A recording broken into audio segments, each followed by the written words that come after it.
Hey there, guys.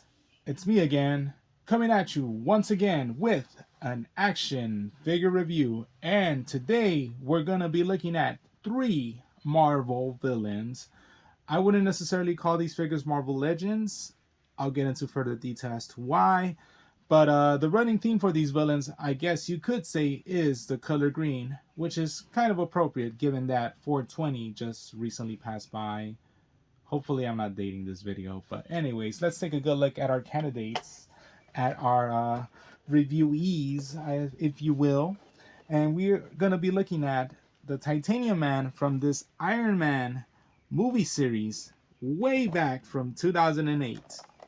And we're also going to be looking at this retro carded Spider-Man the animated series Scorpion, not necessarily cel shaded, but just it's based off his animated series look, which I feel is his much more popular look, at least to me. I've never been a big fan of the face completely covered Scorpion, even though that was a classic look back in the day. And I received the package, and I have not opened the package, but I already know what's inside the package.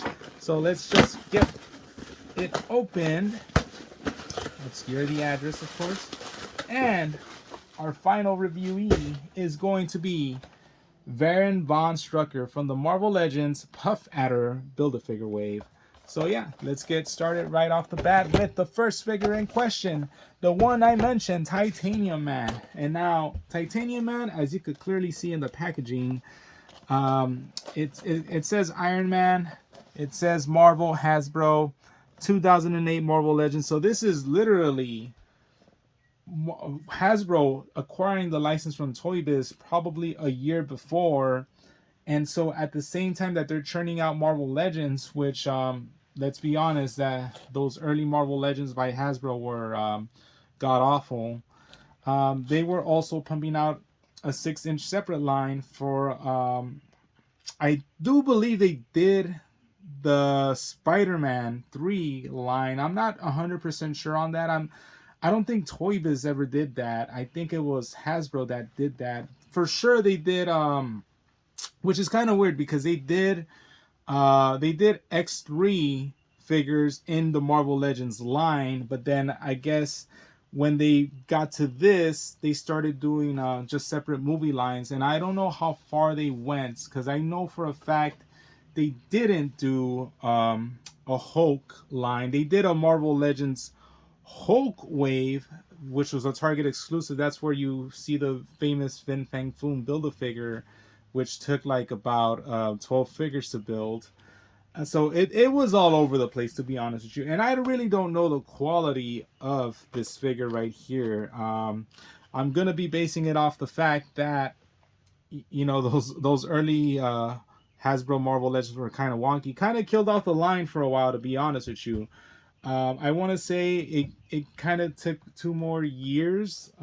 Wait, let me open the door for my cat because...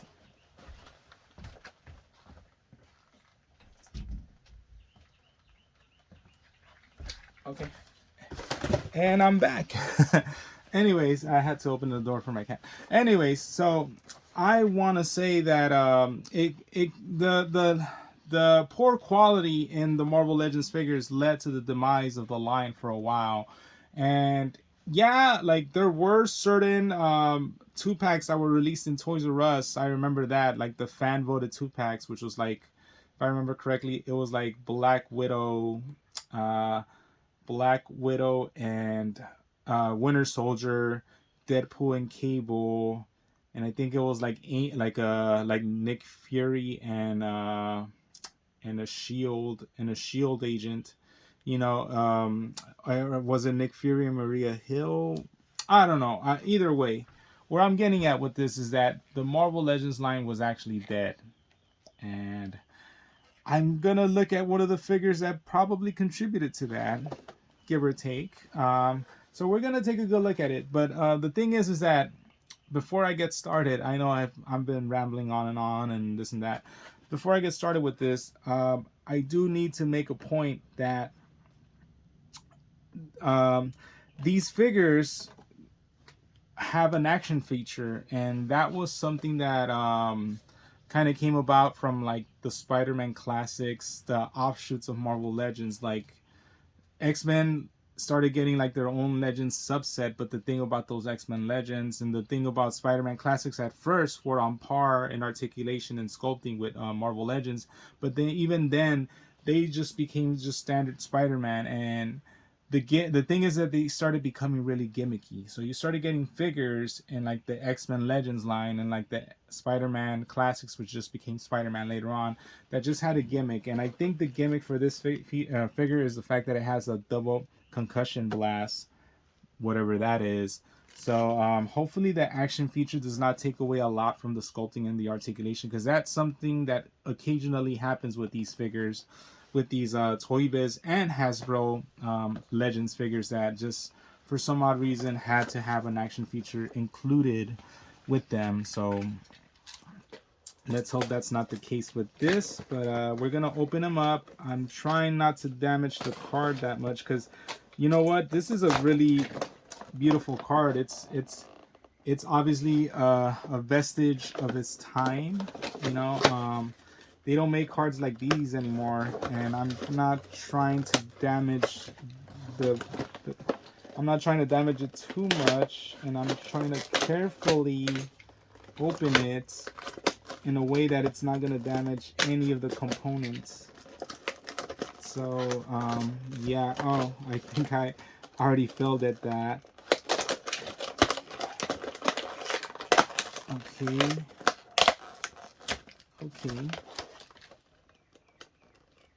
let's see. I'm trying to carefully open this. I guess at the bottom, that's the only place that's going to be kind of scuffed up. I gave it the old college try, and I could actually glue that on if I really wanted to, but it's okay. It's not that bad. But yeah, it's incredible to see how generic looking packaging has gotten over the years, you know. It's, with regards to even the retro cards are just take inspiration from things from before. They're not as innovative as they once were with this. So look at this. Obviously it's a up close look at the arc reactor. There you see Titanium Man right there. It's a brief description on him. The Titanium Man is built to destroy Iron Man. The technology used to construct this armor is not as advanced as the Iron Man Mark III, but concussion blasters mounted in the arms and the titanium outer shell makes it a serious threat. Other figures in the line, of course, includes the Iron Man Mark I, Iron Man Mark III, and opening concept reveals pilot Ironmonger, which was a villain of the Iron Man movie, but that's obviously not Jeff Bridges. So these are comic figures, comic accurate figures. At least the villains are. I want to say that I do want to say that probably the suits are based off the movie. So right here, you know, Iron Man Mark 1, it actually has a 1. Mark 3 has a 3. And because of Mark 2 is just a silver, like the silver suit, you know, from that scene. So I will say that Ironmonger has an IM, and let's see. And Titanium, and I know for a fact, had a TM right here. So there you go with that. Now let's open him up, and here we go. Actually, let's look at some of these little pieces right here. It's amazing, like just how much heart and soul came into like the packaging for this figure. Pretty incredible. It is something that's lost nowadays. It's, you know, you don't get this type of packaging, you know, as we're gonna look at the Marvel Legends. You know, I did hear that Hasbro has recanted their vow to save the environment and give us plastic-free packaging, and they're gonna go back to window packaging. Good on them, but I mean, I could already see the price increase a mile away. So, and you know what? This figure actually feels pretty damn well. He feels really good. So he's not loose. He's not wonky. He feels sturdy. Yeah, this This is actually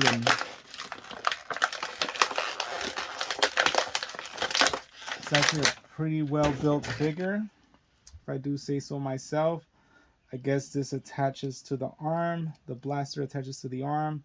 The missiles go like so. And I guess I'm trying to see how the... Oh, okay. So how do they launch? I'm trying to see how they launch. Do they just launch like that? It's a mystery now. Let's see where to launch this way. No, I don't know. That's odd. I guess I'm not trying to break the action feature. I do hear them go back. There. Yeah, okay. Yeah, I heard them. Oh, shoot. That's pretty awesome. That's pretty awesome. And okay, so they do go like that.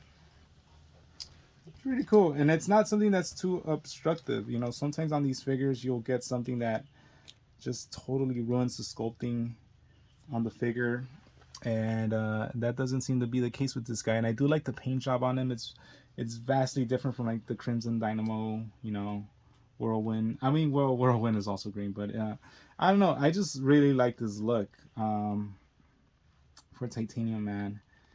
He does have good articulation, if I do say so myself. Even now, he has double jointed elbows, and check out this weird piece to like bend them like that. You know. He does have rotating wrist. They rest, of course, on like this ball hinge, so that's pretty cool. Shoulder rotation is kind of inhibited due to this pad right here, so that's kind of a negative mark on him.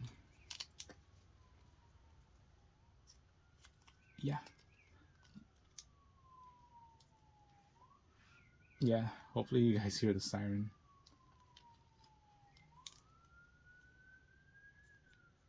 Not bad, not bad. So,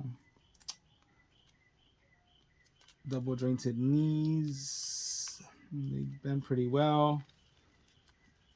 These ball joints, I guess these are like from like the Toy Biz era, but they allow good stretching out, doing the splits motion on the legs. Foot articulation is where it gets kind of bad right here. It just rotates and it slightly goes up and down, but that's about it. No rocker whatsoever. No boot cut. There is kind of like a thigh cut per se, but it wraps around the ball joint. And let's see and there is a wrist cut though for sure on this figure. So all in all, really great figure, you know. Paint job is decent. The action figure is not too intrusive. And it's a villain. I don't know if they've made another version of him for the standard Marvel Legends line. Oops, I think I got it wrong again, right? I think it's supposed to, yeah, it's supposed to go like this. Okay, so that's how it activates. My cat is back inside my room. Now that he's back inside. Why are you getting on the desk, dude? Why are you getting on the desk? No, I'm not gonna shoot my cat. But yeah. Anywho, all right. So that does it for this figure. We're gonna move on to the next figure, which is Scorpion. Moving on to our next figure, we're gonna be looking at the Spider-Man retro card Scorpion. And this is a long-awaited figure. I've been waiting for this guy to drop for a long time. I had bought a Toy Biz Scorpion, as a matter of fact, and I would have opened them, but I don't know. I just held out on Hasbro eventually making this Scorpion. And so my patience has paid off, you know, because I never opened up that Toy Biz Scorpion. I still have him in the packaging. And I am okay with opening this guy up because he just looks incredible right off the bat. Just the posing on this figure, very reminiscent, of course, of those 94, the animated series action figures that were released. Of course, those were in 5-inch form, not in 6-inch form. And of course, just a brief description on the character. I just noticed they don't show other characters in the wave. I think that was so. I guess that's what they normally do with like fan channel exclusives. They just release them as is. They don't have any of the other figures printed down. Now, when it's part of a series, you'll see the other figures shown off. You know, like, oh, get these other figures from this wave or whatever. But possessing superhuman athleticism in a mechanical battlesuit, the Scorpion is driven by his obsessive hatred for Spider-Man, and I think for sure in the comics and even in the animated series, I don't remember that well, but I think he has the same origin in the sense that it was J. Jonah Jameson that like funded like kind of like the research in making them, you know, or yeah, making his creation. So we have that going on. And we're gonna open him up. Okay. And there you go. I managed to preserve the beautiful card on this figure. That New York City backdrop, those pseudo 3D buildings. Alright, so here's the figure right there. Let's get him out. Doesn't smell as plasticky as I thought he would, but oh well. Let's take a look at this figure. And wow, this tail. Yes, sir. This tail could extend really, really long, and it has like these, of course, bendable points. You know, so could just tuck it in for him. You know, whatever. Is it removable? I think it might be a removable piece, but I'm not gonna try to remove it. But yeah, wow, the sculpting on this figure looks great. That face sculpt is pretty good. He definitely looks like a scumbag, you know. And yeah, no alternate hands though. But I don't think Scorpion really needs alternate hands. He has one fisted hand for the right. He has one kind of like open palm hand on the left. And let's take a look at the articulation. I want to look at the, well, first of all, I want to look at the buck. I want to say the buck is definitely, I want to say it's probably like one of the, I don't know. I really don't know, because it's definitely too skinny for the Vulcan buck, but it's not that, it's not the Bucky cap. Is it the Bucky cap? You know what? There's like a slight scuff mark right here on the figure. And is it, let me see. It's my figure. I could do whatever I want with him. Yeah, it was just a dirty mark on the figure itself. It wiped off, so that's not gonna go against the figure itself. Which, by the way, I just realized I did not give Titanium Man right here a score. So Titanium Man gets 7.5 out of 10. This Scorpion, though, I really like the sculpting. Good shoulder rotation. No, and that's the thing. I was gonna say it was probably the Spider-Man body, but thing is, Spider-Man body usually comes with like butterfly joints. This one does not have butterfly joints at all. He does have good shoulder rotation. He does have a bicep cut, but kind of stiff. You know what? I'm gonna go as far as to say that this is an original sculpt right here. So that's original sculpting on this figure. Maybe that's why it took such a long time for it to be released. But yeah, just wrist, of course, wrist rotation, wrist hinge, goes up and down, all that. Does the splits pretty well. It does have a waist cut right here. Kind of cracks. And of course, he also has a diaphragm for the crunching motion. And thigh cut, double jointed knees, double jointed elbows. boot cut, ankle rocker. Wow, the ankle rocker just started rocking on its own, and a diaphragm going up. I mean, not a diaphragm, a hinge going up and down. And yeah, so great figure, long awaited into my collection. Been wanting this guy. I'm glad I got him. I'm trying to play around. Maybe I shouldn't play around too much with this, because once I remove it, I might not be able to remove it. He should look up pretty well, and he should look down pretty well. And yeah, he does that. Great all around. I'm gonna give this figure an 8.5. I'm gonna give this figure an 8.5 out of 10. It's my cat. He is underneath me. So yeah, I'm gonna give this figure an 8.5 out of 10. He doesn't like being on camera, but yeah. Moving on, I'm gonna open up the door yet again for my cat, and we're gonna take a look at Baron von Strucker. So stick around. And we finally made it to the finish line with Baron von Strucker, a Marvel Avengers villain from the Puff Adder wave. And truth be told, this box is kind of like, I don't know if you guys could see it. I did get it from Amazon, and it's kind of like, it's kind of dented. I mean, it's not that big a deal because I am going to open up the figure, but I could only imagine, like, then again, who would keep, you know, who would collect non-window boxed figures, right? But so, you know, I'm just glad I'm gonna open it. And yeah, like, going back to that news, it's I don't know, I kind of was liking this now. I kind of was liking the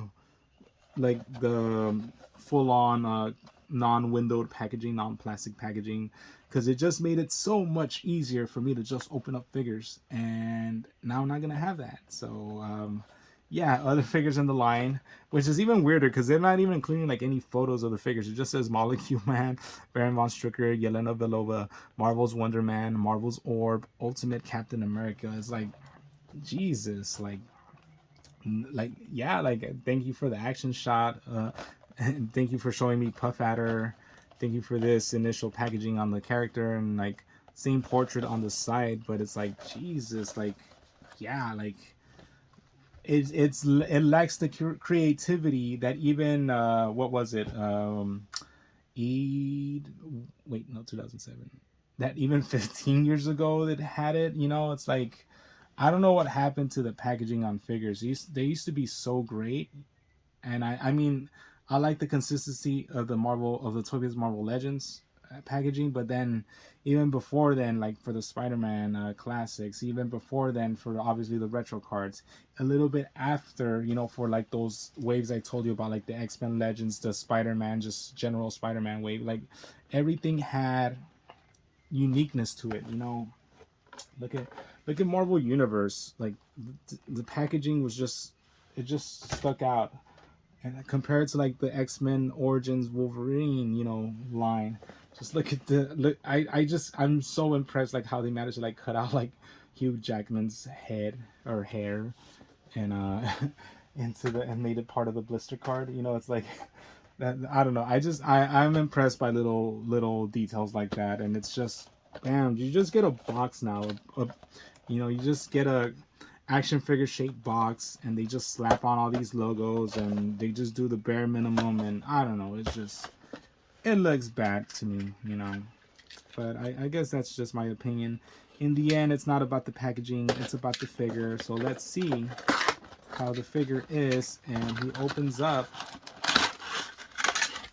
Okay, nothing there.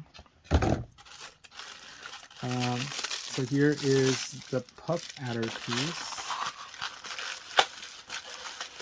Wow, I just realized, wait, he is supposed to come with like these electricity pieces or whatever, like these energy strings. So we'll see where they come at with the figure. Let's see. Here is the Puff Adder leg. Okay, I already see the energy pieces as well. So here is the Puff Adder leg. I wouldn't mind owning like Serpent Society figures, but I missed the boat on getting like the previous ones. So yeah, that's a my bad on my behalf. And these are the, you know, you could use these for any character. You know, this is the standard like Scarlet Witch kind of like hex, not the actual hex bolts, but like this is like her dark energy piece that, you know, the MCU version of Scarlet Witch has. Okay, so here we go with the figure. Wow.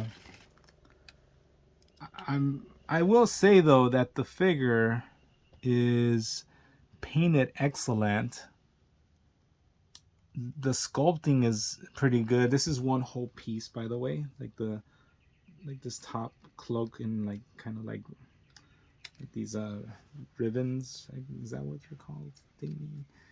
And like this glove piece he is very colorful, and that's one thing you cannot deny of Hydra. They're very colorful characters, and obviously he has an H for Hydra because you know, it's not Strucker, so yeah. Wow, and it actually stretches out when you crunch it like that, like the logo on the Hydra. So you know what I just noticed, those like characters aren't coming with like alternate hands anymore. It's just literally one fisted hand. Now his left hand is a fisted hand, and his right hand with the gauntlet is the open palm hand. That's a running thing we're running into right now with these figures now.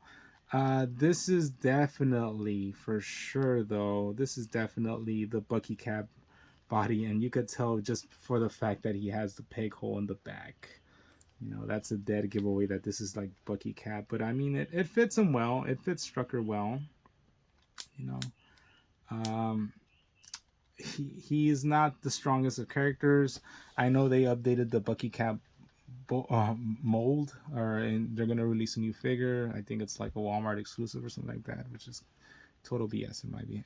But that's another point of contention. But yeah, like this fits Strucker well, because I mean he is an old man, but he is fit, and you have to be fit in order to lead Hydra, I suppose. But yeah, so let's check it out. Let's check out his articulation. I will say that he feels sturdy but limber, and that's a good thing. I don't know if that making sense with that statement, but yeah, he feels good. He feels good in the hands and just in the posing. Obviously, bicep cuts, double jointed elbows, wrist rotation goes up and down. The gauntlet, yeah, you could just force it, but it does that. Now let's see if the gauntlet actually has a cut. Yeah, the gauntlet has a cut as well, so that's pretty cool. In addition to the bicep cut, I always like it when they do that. I kind of, not so much a pet peeve, but it's kind of little negative black mark when they won't give you the cut here or they won't give you the cut here. But this is pretty awesome that they give it in both places. Waist rotation, once again, and it kind of interferes with the belt, but that's okay. Obviously the ab crunch, and it actually crunches. Can't do the splits that well. Thigh cut, double jointed knees, in addition to the double jointed elbows. Let's see, boot cut, and the boot cut does cut where it's supposed to cut. Hopefully that you guys caught on to that. Cut, whatever. Anyways, so yeah, his foot does have an ankle rocker, and it does go up and down due to the hinge. And yeah, I will say I am impressed with the sculpting. Him and Scorpion are neck and neck as to like just great green villain figures. I mean, even Titanium Man to an extent, but he is definitely the lesser of these two. But I'm gonna give Baron von Strucker an 8.5, and I'm gonna say that out of the three figures, I don't know. I mean, yeah, let's give the nod to him. I, as much as I like the Scorpion, and I just noticed that he even has like little paint details right here, which is amazing. I don't know, now that I think about it, but Scorpion does have original tooling here. You know what? I'm gonna change my mind. Scorpion is the best figure from these three. But yeah, that does it. That does it for the review, guys. Thank you so much. Peace and love as always, and I'll be sure to release this as quick as I can. I just dropped a piece. But yeah. Ow! I just hit my head. But yeah, peace and love, guys. And how do you okay? Peace and love, guys, and catch you in the next one. Leads.